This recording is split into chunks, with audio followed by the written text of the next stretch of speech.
This interview is with Michael Messele, the founder and CEO of Pillar Project.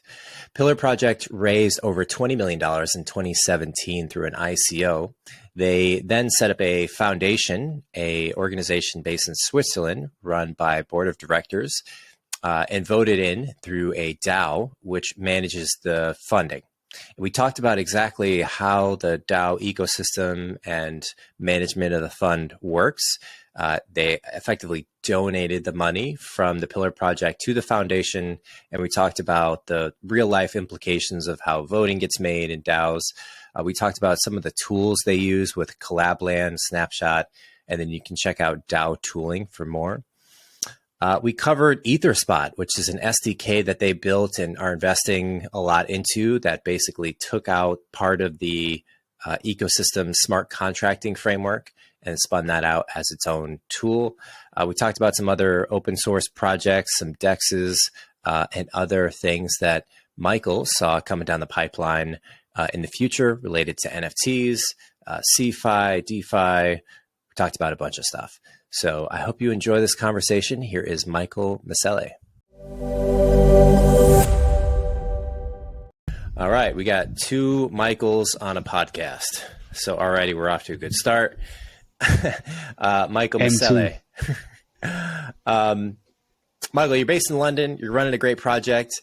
Fill me in a little bit. Why did you start this? What is Pillar Project? What are you passionate about? What are you trying to build in the world? Thank you, Michael. Pillar Project was started in 2017. I don't know whether you guys have come across ICOs. It was during one of the early ICOs from 2017. And there was a group of people who volunteered for a project. There were around 40 of us, all putting in time, some 24 hours, almost 24 hours a day, some maybe an hour a week, but we were all volunteering. And then we came up with the idea of creating what we termed as a personal data locker. And the data locker was based on a guy called our previous CEO, David, his book. So the whole idea was, imagine any data you generate, whether it is social media data, medical record, financial record, any data you generate on the internet was controlled by you, and you can give it away, meter it away, monetize it individually, locking it yourself. Then we thought maybe the blockchain would give us that edge to do that. Then that's how we embarked on the Pillar ICO, where we subsequently created a wallet that we thought would help us in being able to be the locker for our data. But idealism is one thing, practicalism is another thing, in that, yes, we wanted it and the people around us congregated, but being able to capitalize on that, and how do we get the social medias to hand over the data that they have? It is not in their interest to do that. Are there decentralized social media platforms that blossom during this time? No, they quite weren't, but there are some now sort of on the edge. So when we looked at the personal data, we weren't quite able to do that, but we created a platform where within the wallet you can aggregate any offer. So even if it isn't your personal data, but your personal financial crypto-based financial independence was guaranteed and controlled by you through a wallet, where you have offers, different offers coming to you from exchange, from fiat on-ramps, and so forth. So the whole idea was to create the personal data locker.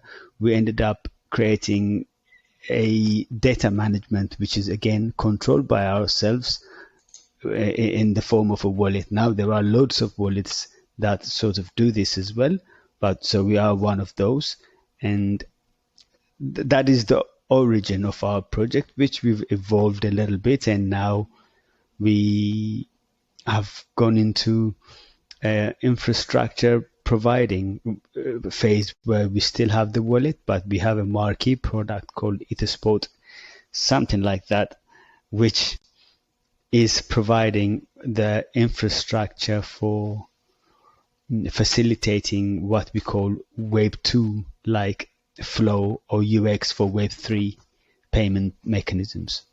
Got I'm it. sure Okay. I can get into the details later. Sounds like a bunch of different things are happening, but primarily an emphasis on data aggregation, data collection. You mentioned social media, so trying to pull from open social media projects. And then after the ICO, maybe it got a little crowded and you guys moved more into payments. Is that sound roughly? Basically, yeah. Yeah, roughly. We started off in that flow. Then we had the wallet, we still do. Then the wallet, when you have a wallet, is a means of financial independence. So payments goes along with it. So it's an integral part of it, facilitating payments. Now we've taken that further and created a framework, or Etherspot framework, which other projects can plug in to facilitate cross-chain payments and make it a whole lot easier and more acceptable to users who aren't crypto native. Gotcha. Okay, cool. And give me a sense for the size, scale of the project. Money raised or revenue? Is people working on the project, or how are you guys? In 2017, Pillar project, we raised in those days the denomination around $22 million. And what we did was everything we raised, we donated it to a foundation, a Swiss foundation. We set up a Swiss foundation and donated it so that those people, up to 40 of us who were involved in setting up the project, we do not own the company. It is a Swiss foundation. So, however, the foundation, we justify what we do to it, and the foundation gives us a budget based on, okay, we want you to create X, Y, Z. So we are creating a software which is an open source software which everyone and anyone in the world can have access and develop on top of it, or use it themselves, and even take it private if they wanted to. Anyone can create a wallet on it. Anyone can use our infrastructure to build other things on it. And with that, we now have about 29 employees, and we have created revenue streams which are okay, but nothing to say, wow, this is the best revenue stream at all. But with this Etherspot infrastructural play that we are integrating with dApps and fiat on-ramps and other providers, that we believe is the game changer, where Web3, which is the blockchain space, becomes a whole lot more accessible and a lot more friendly to users who aren't crypto natives, who aren't the early adapters of the crypto space. Gotcha. Okay. And so the foundation, so raised money in the ICO in 2017, that went into the Pillar project. At the time, I imagine that's an LLC holding company. You then donate that, set up a nonprofit organization in Switzerland. That new nonprofit organization, who manages that? How is control? How did you set this up? How did you learn how to set this up? Did you copy another project, or how did you sort of, fill me in a little bit on that. I'm curious. Yeah, in 2017, there was a trend in quite a lot of projects going through the foundation setting up process, and we spoke to lawyers, and we were advised, if you set up a foundation in Switzerland, you cannot on second thought and come and change it. Okay, I gave you this much money, I won't take it back. You cannot do that, considering we took contributions from the public, in this case close to 10,000 people, with an average contribution of maybe $200 or something to that effect. We couldn't, in all honesty, make ourselves owners of the company. So we, for the right reasons, we had to make it a Swiss foundation, which we have no control over. And the foundation then has to have board members who we ask people to join the board, and we, the people that work on the project, pretty much have to justify ourselves, our spending. And on top of that, now we have set up the Pillar DAO as well. And the Pillar DAO has been given, say, 100 million Pillar tokens. So the Pillar DAO would have a say in what should be developed, what direction the project should take as well. And this DAO itself would have a representation in the foundation. So we ultimately, the project was started by a mass of people to make it a reality, and we have sort of given it back to the community that created the project, so that that core decision making can be devolved. And it is still a work in progress. It's by no means a finished article. We're still learning as we go, and it is really hard to manage projects in a DAO, in a community situation where you have a product strategy in terms of product specific things versus company strategy directions. They can clash. So sometimes you can have someone who's an expert, a product expert, with working together with a marketing expert, saying, okay, we have such and such product and we can have such and such niche, let's go for it, versus a community of people saying, we feel like it should go this way. So it is an opinion versus a qualified bunch of people doing their due diligence. And in business, even the decisions made by those qualified product owner, marketing people don't always get it right, because never mind deciding by a committee, but at the same time we're trying to see which is the optimal way, which would be the decisions that would set the strategy, the trend, the direction, versus product specific ones in terms of adoption, product market fit sort of thing. So these are challenges that we have experienced in DAOs, but ultimately our idea is to make ourselves out of a job, really, so that the DAO takes this decision and not a single person or a top-down hierarchy would not be the way we will be seeing it in the future, how this is. And how many people are on the board now that controls the foundational capital? The foundation board at the moment, I think it's got 4 or 5 people. Just because in a Swiss foundation, you have to be, it's not like you have to be anonymous. You have to be identified and registered, and you would have responsibility for making decisions. And that's why we are adding the DAO's representative, as giving them a seat in the foundation board. And so there's basically, so that the DAO's representative, and so there's basically the DAO's representative would. I think we're having a little bit of a lag there, but basically it sounds like there's a Swiss bank account and there's some folks that have control over the account. Those are the people that are on the board of the nonprofit. When you say a DAO, what does it mean? When you say DAO, how do you define it? Because I'm thinking literally there's a Swiss bank account that has 4 people that have access to that, where maybe the mechanics are all 4 have to agree. Like if you, how do you sort of boil it down to where things are today? You say in this situation, you would have a Swiss foundation which have 4 to 5 members. These are individuals. So when I talk about a DAO, this is a decentralized autonomous organization. And how this is created is from active members of the project. So active members of the project would mean we have a community channel, in this case, Discord. It's like Discord is something like Telegram or WhatsApp, but more geared and structured towards organizations.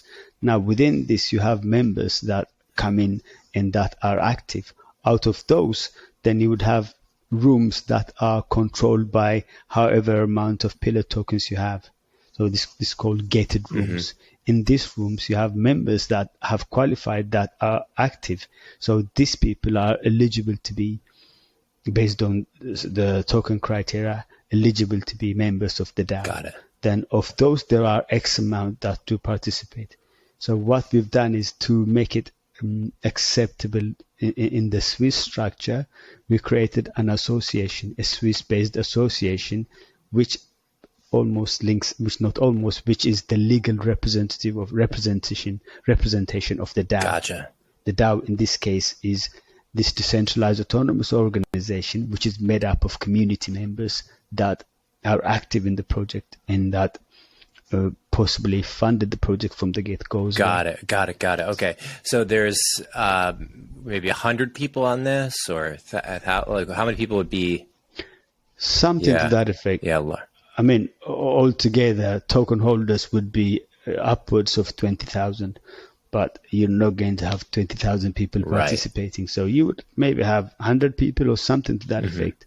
But it is open to anyone who qualifies with the token ownership. So, I mean, we are embracing the blockchain space ethos of community-run projects, and that the future will be, instead of having customers, you would have products which you'll make to your community. Imagine the future Facebook would have all its users as community members, and once the profit is made at the end of the year, those community members would have a slice of the pie, so to speak. So the ad revenue that comes into this Facebook in a decentralized way, and if there are these community members in a DAO, they would have X amount distributed to them. So they're incentivized. They're ambassadors of that product. At the same time, they have a say in how the direction of that company goes. So the dynamics of what we have right now, I am a company, I run a company, and my company has X amount of customers, change even different to the shareholding. It would be more, I'm catering to my community, and this community double up as customers, but they have a say. They have a say, and they're also incentivized in very many ways. Yeah, gotcha. And so similar to Facebook could have, as a stock, they could have individual retail investors be owners in Facebook. They could have dividends to pay off of the revenue that Facebook would make, but they really don't have, they have voting privileges as a shareholder in a public company, but you don't have the direct representation from owning a share of Facebook to choosing who's on the board of directors. And I imagine, like, tell me more. How do you? So there's 4 people that are on the board of the foundation. Then there's the DAO, that roughly 100 people. Is there a vote every 6 months or so, or a year, where they vote the DAO to say, hey, do we want to kick this person off or add a new person on? I mean, that's the thing. The DAO, they have the flexibility to decide as a community how they operate. So they have maybe 7-8 people that have that are signatories, so that they can spend payments and allow funds from a wallet, a digital wallet that they have. It is a multi-signature wallet. So you have, maybe if you have 7 members, you can get 4 out of 7. So then let's say someone proposes in the DAO, I think we should have a presence, say, let's say in Bogota, we should have a booth in Bogota representing our project. Then people in the DAO make a vote on that. And if that vote passes, then a decision is made just purely by the DAO to pay for a booth and to send X ABC from the community to represent that project. And maybe the next decision could be, someone can propose, I think we should really engage a marketing firm XYZ to do this and this marketing activities. Then people discuss, debate about it, and the DAO votes. And the DAO votes and this one doesn't pass. Then you don't do that. Then maybe this kind of decision. So the DAO as a group would have a fund, and that fund is used to give a budget to a certain activity, and they vote. Now, this is independent as we have it from the foundation, but now we're trying to bring the two worlds together, the old world and the new world. The DAO, we have given it access to the foundation as well, where the initial funds were collected, and now then there's this revenue stream we are trying to get into the DAO as well. Any revenue stream that we get through the wallet is going straight into the DAO, so the DAO can have funds to make these proposals and make a decision. How, if you were to give a letter grade, A, B, C, D, F, to the structure and effectiveness of DAO's foundations, because the way you're describing it is the way that many other projects have it structured. And I'm curious if you feel that this has now unlocked some human cognitive organizational capacity to make better, faster decisions than it would be like in a centralized company where you have a board of directors hire the CEO. CEO is in charge of making all the decisions. They're generally like great decision makers, visionaries, company leaders.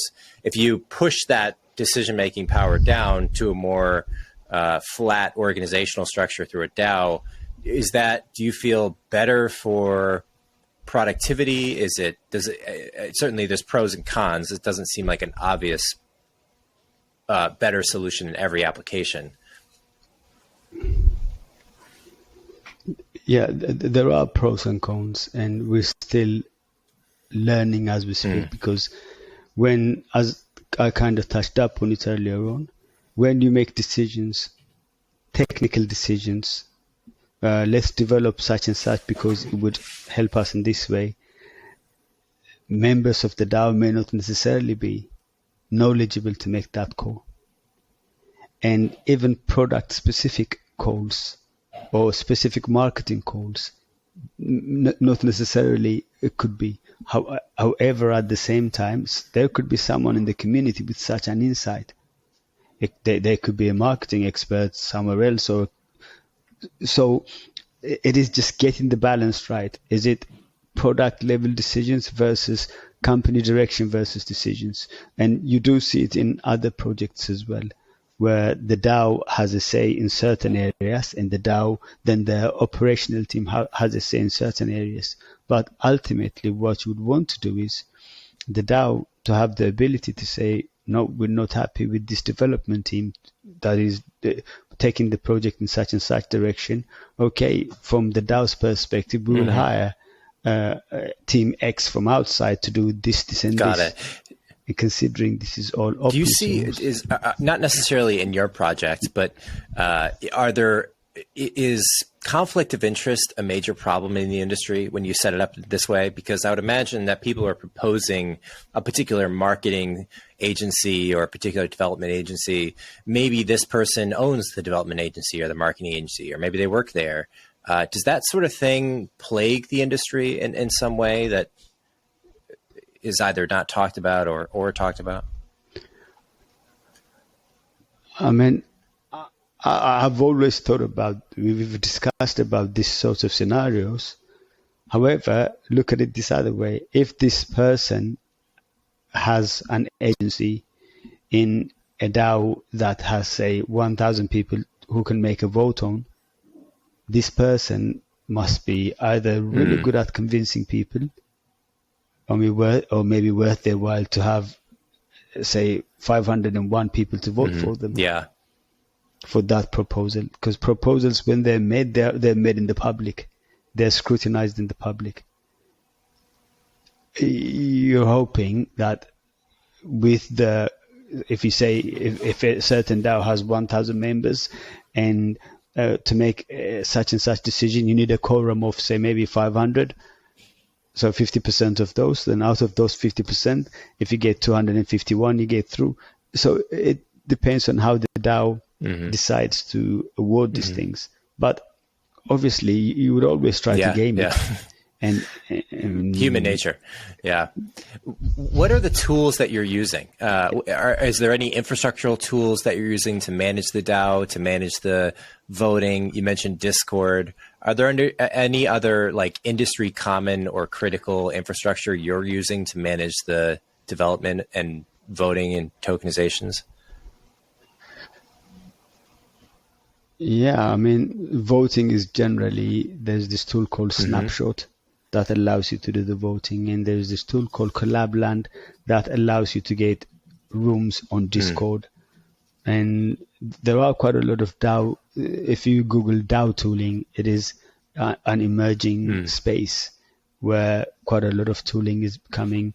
And there are tools called Coordinate, where you can coordinate your work, and where individual DAO members say should they nominate they nominate whichever person from in their opinion should get X amount, and you can see those kind of dynamics based on the people that they have collaborated with, say maybe in the last week.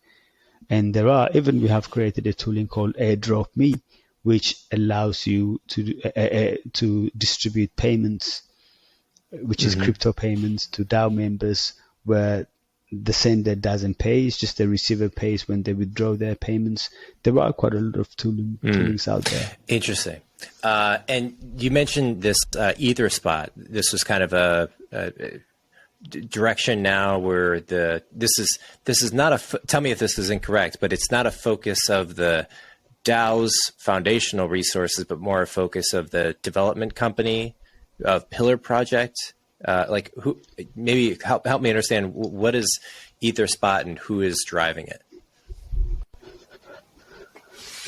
Okay, Etherspot was born out of the very many experiments we've done within Pillar, and around 2019, early 2019, we took the Pillar wallet in the direction of making it a smart wallet instead of a key wallet.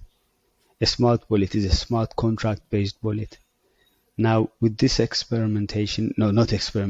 this reality, we also took it further and created what we called at the time Pillar Payment Network. Basically, any Pillar token or the Pillar wallet holders could send tokens, any tokens to each other, Ethereum-based tokens to each other without paying gas. They would only pay the gas at the end when they withdraw these things. So with this setup, we learned quite a lot, and around early 2020, we created Etherspot. Etherspot is the way we've packaged the infrastructure that made Pillar wallet operational. We separated the app, which is the wallet app, from the infrastructure, which is the smart contract framework infrastructure. Then we packaged it as an SDK, which is software development kit. So for other projects to be able to integrate it, and integrating it, say for instance, sorry, I'm just trying to make sure my battery doesn't die on me. Yeah, so with this SDK integration, any dApps, any other wallets, pretty much can use this infrastructure to, first of all, have access to a smart wallet, but more importantly, to have an easier way to go across chain. And in the blockchain space, you do have quite a lot of chains. And even in the Ethereum space, which is EVM, it's called Ethereum Virtual Machine, EVM compatible space, we have 10, 11, 12, 13 different chains with their specific communities. And now these are all little islands. The Cosmos, the Polygon, the Phantom, the Binance Smart Chain, the Arbitrum, the Optimism, these are all islands. But it just so happens you may want to do something. You have some funds on one chain and you want to do something because you've seen a yield farming on the other chain and you want to transfer your assets to that and invest it in there. Now, in these situations, Etherspot, we've been utilizing that to make that a whole lot smoother. So instead of you as a user having to click 9, 10, 11, 12 times to go from this chain to the other chain and stake, which is invest in this specific product, which in theory you can stake it in this one product and take it out and put that into another one. So it's daisy chaining it, which would give you, say, maybe 100% interest or 150% APY. So to be able to achieve this involves a lot of space, a lot of steps. So what Etherspot does for you is it abstracts all these steps away and automates it, and it turns it into one. And even to the point of when you go from, say, you had your funds on Avalanche and you are investing into a yield farming on Binance Smart Chain, but what happens in general is when you go to this new chain, you do not have the native token to pay for the gas in this new chain.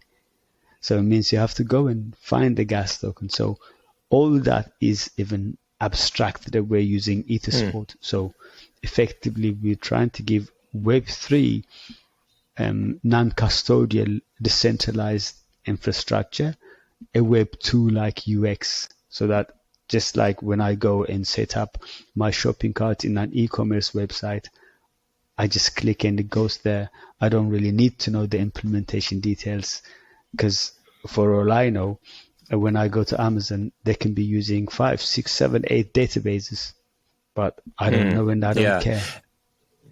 In the Web3 space, in the blockchain space, I'm asked to know these things. Oh, I'm going to Polygon. Oh, the gas is this. How competitive is the space? So you're building in the space. It certainly seems like a major problem. I would imagine there's some other companies, projects building this. What is the market competitive landscape look like for this for the application of Etherspot, which seems like it's solving primarily the encompassing the gas fees into the payments themselves? Yeah, it does have many facets. Another thing it does as well is, imagine you are not really familiar with the ins and outs of the blockchain space or Web3 space, but you know enough that there are opportunities where you can put in $200 and you might earn interest something like 40, 50, 60%. But you don't really want to get bogged down with the ins and outs of which crypto, what blockchain. Imagine then if you had this dashboard where you can put in $200 from your card, it goes through the fiat on-ramps, these are regulated companies which allow you to exchange your fiat to crypto. And through that, in an automated way, you can directly stake it into this yield farming where you can earn your 40, 50%, and you can see it in your display. Then when you decide to withdraw it, you can just click on it and it comes back as fiat for you, which is in dollars. These are the sort of things that we're looking at. And yes, the space is competitive. At the same time, because one of the advantages of us being one of the earlier projects from the 2017 is we have been through a few cycles and we have experimented with a few sorts of technologies. And now we can see more partnerships and collaborations springing up in pretty much every other day. Yes, that brings competition as well. At the moment, we seem to have a unique proposition, but we have to keep on developing that and expanding what we offer, because no one is going to stay for us waiting. Oh, they've got a competitive advantage. Maybe next week. How do you see the landscape today? So 2017, my first crypto company, Redeem, we started in 2017, sold it in 2021. And I remember being pretty active in 2017, 18 with the ICOs. And that was like peak, one local peak for crypto, and then, it went down and up back then. Do you pay attention to the high level, like macro trajectory of the general crypto industry? I'm sure you do to some extent. Is it encompassing 50% of your time, 20% of your time? I'd love to hear kind of how you budget, like being on crypto Twitter, et cetera, learning about the space versus heads down. And then where do you think we're sort of headed? Yeah, I mean, listening to news around you is important, because in the crypto space, we've seen it in 2019, 2020, a certain company can be set up in an automated way over Twitter, and before even Google has a chance to index it, a week and a half or 2 weeks later, that company had gone to $1 billion company and gone down and gone bankrupt. So it is such a very fast space. Yes, it becomes inbuilt into you to listen to, at least to have certain newsletters you just quickly glance at, and certain Twitter pop-ups. You follow quite a lot of Twitter channels or personalities that have interesting news. You just glance at these things, and you belong in quite a lot of Telegram groups and WhatsApp groups where you quickly scan and see for the news as well. Otherwise, you cannot afford not to know what is going on. Especially, you've seen it in the last month or so. Amount of companies come up and go down. Imagine you had put in the company's treasury in USDT in the Luna one, and where it collapsed over a weekend. You had gone traveling that weekend, and you said, "Oh, I'm not going to be reachable to this weekend." By the time you come back, your company would have been sitting terrible. on zero. Do you know for people who are in that situation? You have to be. No, I personally I don't, but it terrified me. Thinking, what if we had gambled? No, this is the best stable coin to be on, and we'd put in all the company's money on that. And as I said to you, oh yeah, let's go somewhere, and you've gone and come back. That's it. I thought. Do you feel like the ripple effect or the backlash of that has subsided? You know, are people that are invested into these projects, whether it's Celsius or the Terra Luna, which have effectively gone to zero overnight, is that people have to be destroyed by that? I mean, if someone put in even, a substantial part of their life savings, if not all of it, into these fairly stable advertised projects, they weren't advertised as being high risk. Like, that was core to their DNA that it was a stable coin. And then in Celsius's case, it was advertised as being like a crypto bank, and security was, a huge part of it. The user experience, just the graphical experience, would appear to people who are not very technical. It's not like you need a text editor and, deep crypto knowledge to get into this. So they're attracting people who are like, okay, this is a safe, familiar place for me in the crypto land. And then that goes to zero overnight. What are people doing? Is that backlash subsided today? Do you anticipate more in the future, either more backlash from existing projects failing or something else?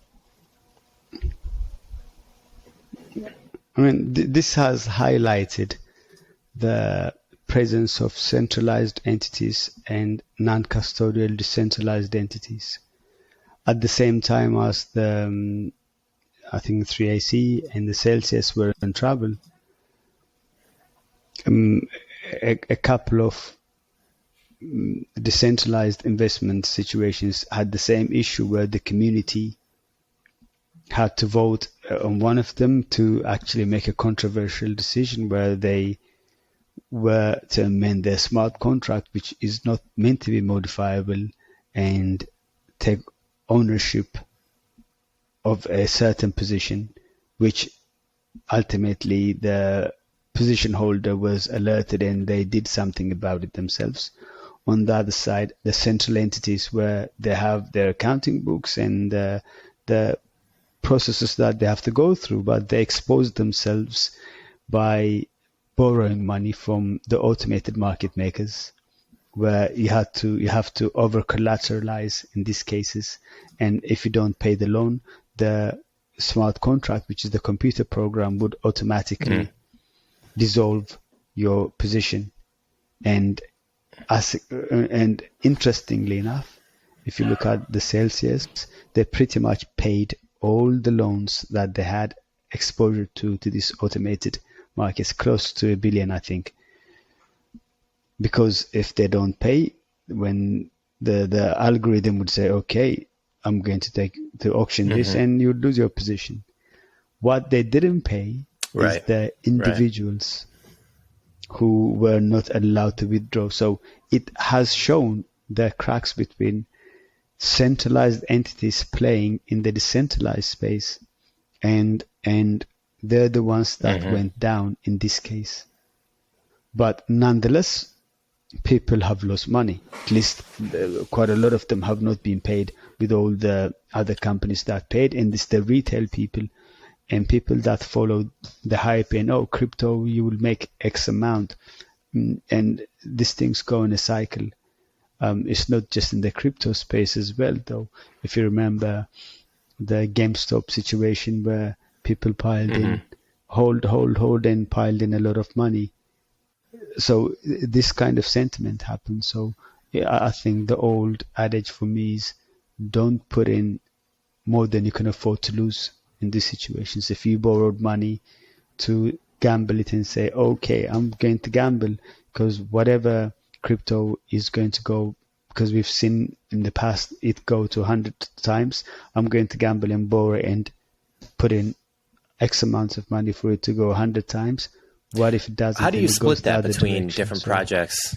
I mean, if you said, okay, I want to put my dollars in, I put my savings in US dollar, either in a traditional bank account, or you put it into a USDT or USDC stablecoin, you're effectively banking on inflation not crushing your store of value, right, with the US dollar. Then if you put it into Bitcoin, like that can go up and down. And then if you put it into, further and further out projects, there's kind of this implicit understanding that those are more risky. But do you look at, like, if you've accumulated $1 million today, where do you think if you have a long-term vision, like 10, 20 years, do you put it, are you in the camp of like throw it all in Bitcoin? Are you in the camp of split it between Ether and Bitcoin? Are you in the camp of like, hey, invest a bunch of it into smaller projects to test it out? How do you sort of think who knows? Again, not investment advice, but where do you think, like, how do you sort of make sense of the investment philosophy and how you distribute it? So the main factor here is your risk appetite. If you were to give me $1 million right now, I might say, oh, well, that makes me a millionaire, so I'm not spending it. I'm just going to retire on that and just go to some little village and live. Or I might be more ambitious and say, if you give me $1 million now, oh, well, maybe I will invest 500K of it and keep the 500K. Or I might say, maybe I will spend 400K on property. Then it will give me 600K. Now the 600K, which one gives me more return? It is an inflationary time. When there is inflation, should I put it on bonds or should I put it on equity? Or if I go crypto, which crypto should I do? Which one is more risky? Which one befits my appetite? Because when there is risk, there is a potential for high rewards as well. Then I look at the history, just even recent history. When crypto winter came in, it finished around early 2020. How much did Bitcoin go up by? How much did Ethereum go up by? How about the other ones? Then what other aspects are there?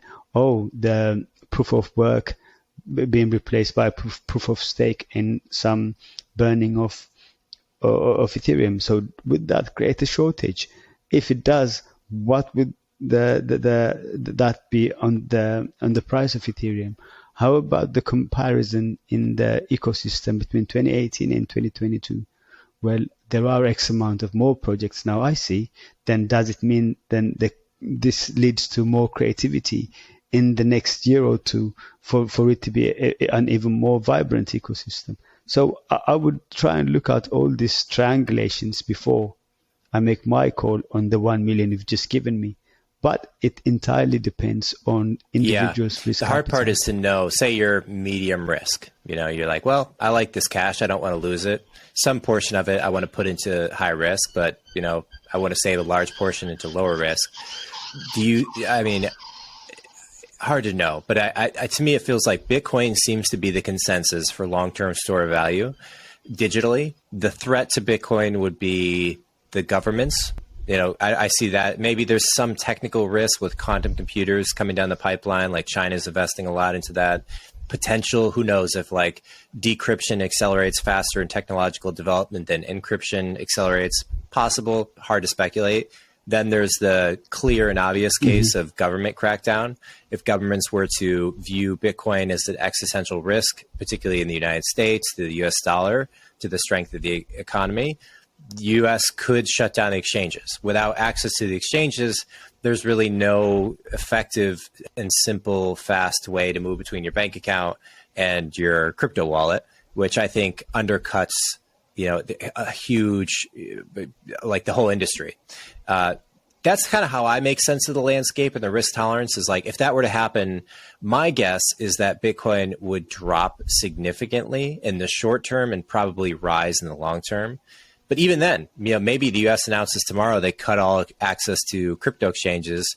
There's some story behind it. And then maybe Bitcoin skyrockets because of it. I don't know, but those seem to be the levers. That is a possibility. When you drive it underground, it becomes like an illicit drug where it increases in value. But we've seen it in some jurisdictions where they do not have active crypto exchange. I have heard people where they have a manufacturing plant in a certain country and they couldn't get foreign exchange without bribing someone because that nation has a shortage of foreign exchange. And I've heard people going on local cryptos and arranging a meetup with a local person. You come in with your wallet, they come in with a wad of cash in a bag. You pretty much have that swap, and that industrialist now has a foreign exchange, even though it's in crypto, that they can use to buy their raw material for their company or something to that effect. So the ease of being able to cross international borders in crypto is far easier. In fact, when you see central banks talking about central bank issued cryptocurrency, CBDC, that is another tacit approval of where crypto is and, in fact, where stable coins are. And yes, CBDC may have its own drawbacks because it's a contract, a smart contract, it's programmable money. So they can program all sorts of things into it. But at the same time, it opens the cross-border bordering. Someone can work you can give someone on a contract, you can find them on a job board to give you a specific work, and paying them would be a lot easier because you can just transfer the stable coin or the central bank issued one. So yes, Bitcoin seems to be the grandfather of the crypto space as we see it, and Ethereum seems to be the vibrant one. So I suppose it depends on how you want to engage. Yeah, interesting. With the ecosystem. And do you have any? So we've talked about the Pillar project. We've talked about, just to recap, Etherspot. We talked about the structure of the DAO and the voting and the company registered, the foundation registry in Switzerland. And then we've kind of moved on to looking at different protocols that are out there, risk balancing for portfolio management. Are there other topics, either in crypto or outside, that you feel like you've learned a lot about or are very passionate about that you wanted to chat about for a few minutes? I don't know, passionate about things I've learned. Two things, different things. One of them is NFT side. I'll come back to that. And the other one is, even in 2017, there were a lot of projects talking about banking the unbanked, because in this world, not everyone has bank accounts, and developing nations, people do not have access to it. And even as far down as 2017, 2016, that was a big talk. Crypto will make bring these people to the fore. But what happened was crypto became expensive for the gas price, and the gas price alone is probably a monthly salary's worth for someone in a developing nation. And that didn't quite work out, but I can still see the potential where we can, with all the side chains and the layer twos, basically these are mechanisms to make crypto cheaper and faster, payments in crypto cheaper and faster. They can have an effect, as I've kind of touched. Someone can work on a specific project for you. Say they could be an artist and you want some illustration done. You can get it cheaper, say maybe in Namibia. But think of how you can pay someone in Namibia right now. Do you have a bank account? Which bank account? Oh, I tried to send it from my bank account, but it was rejected. Think of what you have to go through. Oh, I will send it through Western Union for you, and they will charge you X amount of %, where you can easily pay that in crypto, and they can use that crypto in whatever denomination they want. Have you seen Africa specifically, from a personal perspective, growing on crypto? I know it is, but well, I have seen it growing. Certain nations go out and say, we do not accept crypto. Crypto is illegal. Say, for instance, recently I've seen, I think in Ethiopia, saying that, which I thought it was a bit retarded from my perspective. But at the same time, you can see vibrant ecosystems in Nigeria, Kenya, Uganda. And however, even recently we were looking for to fill a position in our marketing department, and we received CVs from everywhere, pretty much in the world, and we did get quite a lot of from those specific countries as well. So that showed me that people are watching, but whether people are excluded, because when you have to pay a transaction fee on mainnet of $200, that's crazy. Right there, it excludes vast majority of the people. I mean, it certainly excludes Ethereum as an option. Nations. That's for sure. Yeah, and you see those type of price exclusions, and at the same time, when I went to, I was in New York recently for NFT NYC and New York NFT Week, and it was interesting, I thought, because as part of my role, I go to a lot of events, Ethereum events and crypto events, and this one was different in that it was a lot more diverse, from the male to female versus socio-economic background, and it was a lot more representative. At the same time, I saw quite a lot of young people, not necessarily people with technical background. They seem to be people from artistic and creative age, because with these events, when you go to side events and you're queuing up outside and you're talking to people, and I was struck how non-technical they were, but it reminded me the early internet space. Imagine when after the internet, the first possibly battle was which web server to use, then which browser to use. Once those battles were settled, then you had the e-commerce sites. Everyone had an e-commerce site, building website, monetizing it. In the NFT space, it seems that kind of energy you can see, and the creativity you can see. Pretty much when you speak to everyone, they have an NFT, they're building to a community, and that community, they give them tokens. Those tokens give them access to royalties. They give them access to, even say an artist, I've heard him on stage say, the NFT gives him the IP right. So any NFT holder can take his music and mix it with another music and put it in the charts themselves as their own, because that NFT gives them the license, the IP rights, which the artist does not have in general at the moment. The record companies own these things.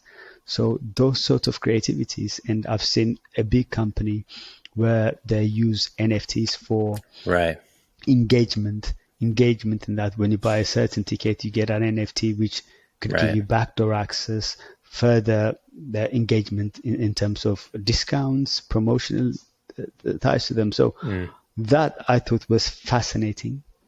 And another thing that I recently came across is, again, regenerative finance, ReFi. There is this company we collaborate with called KlimaDAO. What they do is you can do your carbon offset on the blockchain using them. So by buying their token and staking it, one token of theirs nominally represents 1 ton of carbon. So you can offset your carbon, and they get this. They get carbon certificates and bridge them into the Polygon ecosystem. So this was built on the constructs of the DeFi. The DeFi where you stake and get rewards and yield farm.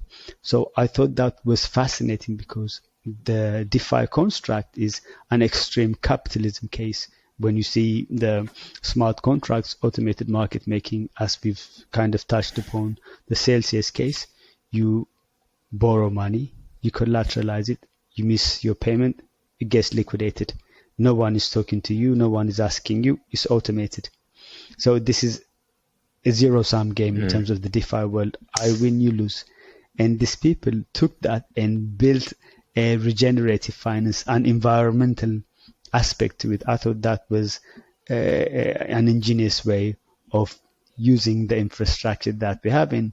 So when I see those type of reusage, reapplication, that's what excites me with the NFT space, with the creatives and the artists on that side, creating something really useful, tangible. It's awesome. I can see. Yeah, I agree. I love each of those different corners of the crypto world have such huge potential and are already growing so quickly. Michael, I love what you're working on. Do you want to throw out any personal links or places that you tweet or write online personally? We'll have links to all the Pillar Project stuff in the show notes.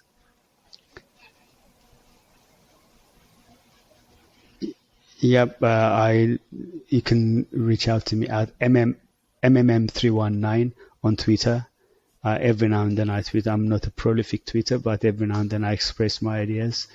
And you can catch us at Pillar Wallet or at Etherspot.